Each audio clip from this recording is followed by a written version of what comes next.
De volta com o Conexão Saúde. Nosso assunto de hoje é um tema bastante pesado, mas de uma importância imensa, né? Da gente estar divulgando sobre isso, que é a violência sexual. Nós conversamos com a doutora Zélia, que é coordenadora do Serviço de Atendimento a Vítimas de Violência Sexual da Maternidade Moura Tapajós. Estamos aqui com a professora, também coordenadora do Serviço de Psicologia lá da maternidade, que é a doutora Raquel Azevedo, que participa ativamente nos atendimentos também dessas vítimas de violência sexual. Doutora, seja muito bem-vinda, muito obrigado aqui por sua participação.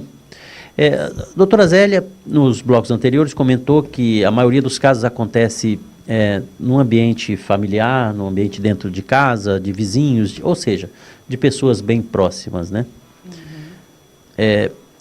Por que acontece isso, né? Tem um ditado que as pessoas, assim, bem antigo, que as pessoas só desejam o que veem frequentemente, né? Estaria associado a isso? O porquê que acontece mais dentro de casa? É interessante, doutor Noel, porque geralmente os pais falam cuidado com o estranho, né? Não fale com o estranho. E mal sabem que a maioria dos casos de violência acontece dentro de casa, por aquelas pessoas que realmente se aproveitam da confiança, da posição que tem em relação à criança para cometer esses abusos. Então, existe até uma teoria que a gente chama de síndrome do segredo, que explica por quê, né? Que é um questionamento que as mães, os familiares fazem. Puxa, já acontece há tantos anos, que é o que a gente chama que são violências crônicas, que já acontece há muito tempo. E por que acontece há tanto tempo e a criança nunca contou, né? E é o que a gente fala dessa síndrome do segredo, que é justamente essa dinâmica relacional que acontece entre a vítima e esse vitimizador. Então, isso vai desde ameaças, né? Se você contar, eu vou bater em você, eu vou bater na sua mãe, ninguém vai acreditar em você, né? Se aproveita da posição social que, de repente, ele ocupa dentro da família, na sociedade, no trabalho, na comunidade. Então, muitas vezes, esse abusador, ele é o provedor familiar. E a criança imagina que ela pode ser culpada, de repente, de perder esse provedor, caso ele seja preso, né? Outra forma também deles se aproveitarem da inocência da criança e fazer a criança acreditar que isso é comum, né? Que esses abusos acontecem com todas as famílias, ou quando ela começa a se sentir incomodada, fazer essa criança acreditar que ela é culpada de estar acontecendo aquilo, ou porque ela não é uma boa criança, ou porque ela fez, ou como uma forma de castigo, né? Então, por várias mensagens mesmo que esse vitimizador vai passando pela criança, ela tem medo, ela tem vergonha, ela acredita que muitas vezes não vão acreditar nela, e a gente observa também que muitas crianças, de alguma forma, tentou mostrar para sua mãe, tentou mostrar para alguém que isso estava acontecendo, mas às Como vezes... Como é que elas tentam mostrar mais, assim? O que uma mãe, um pai hoje tem como, por exemplo, eu vou desconfiar, né? Não seria um padrão, mas assim, o que... Olha, sinal de alerta. Exatamente, né? Algumas crianças, elas chegam realmente a relatar, elas contam para a gente que chegaram a relatar, mas não os pais ou o professor, alguém não acreditou, achou que era mentira. A gente compreende o quanto que é difícil para uma família ver que isso pode estar acontecendo com seu filho. Mas é importante também os pais, especialmente as mães, os profissionais que lidam com crianças e adolescentes, professores, profissionais de saúde, estarem atentos a alguns sinais. Então, assim, muitas vezes as próprias mães falam para a gente que são muito atentas, observam uma mudança no comportamento da criança. De repente, uma criança que era extrovertida, comunicativa, passa a ficar muito quieta, calada, com medo, ou ao contrário, uma criança que era muito fechadinha começa a ficar muito agressiva.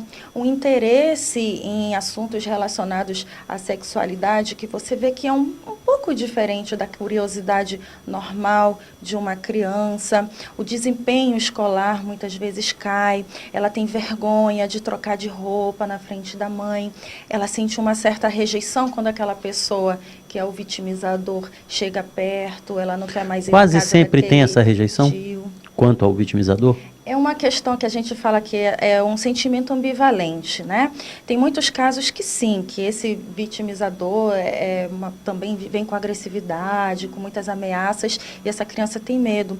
Muitas vezes, especialmente quando essa criança ela não tem um outro cuidador protetivo, uma mãe muito atenciosa, carinhosa, por incrível que pareça, às vezes esse mesmo vitimizador, esse abusador, é essa pessoa que também supre essas outras necessidades afetivas. Entendi. E aí esse sentimento ambivalente dela, ela gosta, ela ama aquele pai, ela só não quer que aquele pai abuse mais dela.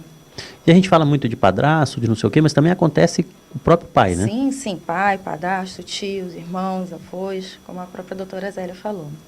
Então é muito perigoso, né? E isso que você falou no início, até te parabenizo, realmente não é tomar cuidado só com estranhos, né? Tomar cuidado com todo mundo, Com não é todo isso? mundo, o vizinho, o bombozeiro, o professor, sinal de alerta, que a gente sempre fala, né?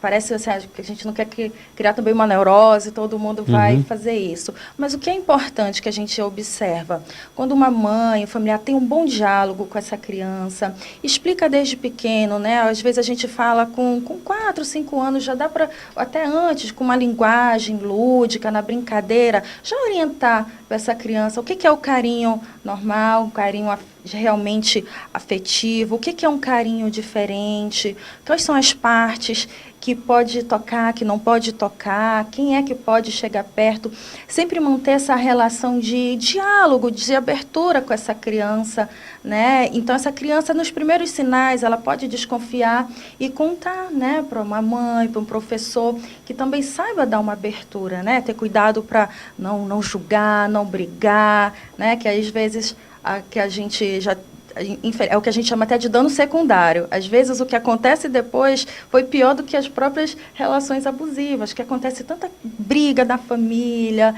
e já teve crianças e adolescentes que falaram para a gente, puxa, era melhor não ter contado, né, quando acontece essa reação. Então tem que ter muito cuidado, falar para essa criança, para esse adolescente, que ele não teve culpa do que aconteceu, que está fazendo bem em contar, que ele vai ser protegido, dar essa garantia que isso não vai mais acontecer. Quando isso tem uma boa intervenção da família e dos profissionais de saúde, a gente vê o quanto essa pessoa se sente aliviado. Isso a gente fala das mulheres, dos adultos também, aliviados de ter contado aquilo, e esse suporte, elas se recuperam, sim. Muito bem. Esse segmento, eu digo do serviço, né? O segmento...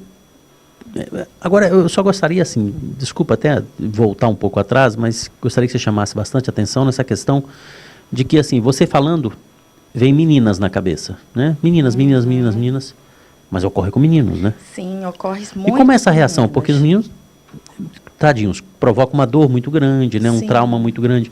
E como é essa reação dos meninos, assim? Penso eu, né? Por isso até estou aprendendo muito com vocês aqui.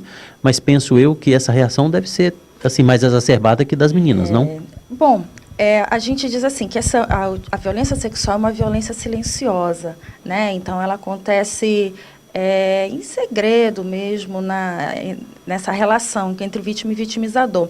A gente diz que entre 10% e 30% só dos casos chegam a público, chegam ao serviço de saúde, chegam à delegacia. É muito comum da gente atender o familiar e essa mãe chorar na nossa frente e dizer, eu também fui abusada quando era criança.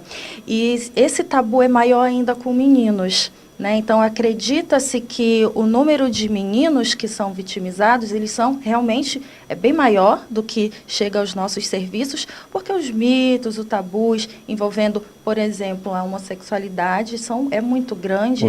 Então, a vergonha é maior e acaba chegando menos do que das meninas, mas a gente sabe que sim, acredita-se que acontece bastante, e daí a importância também da gente divulgar isso. A questão dos sinais de afastamento, aqueles todos que você disse, cai o rendimento na escola, tudo isso vale para meninos e para meninas, né? Certeza. Vale para criança. Exatamente, em geral. Com certeza. Não saia daí que a gente vai conversar mais.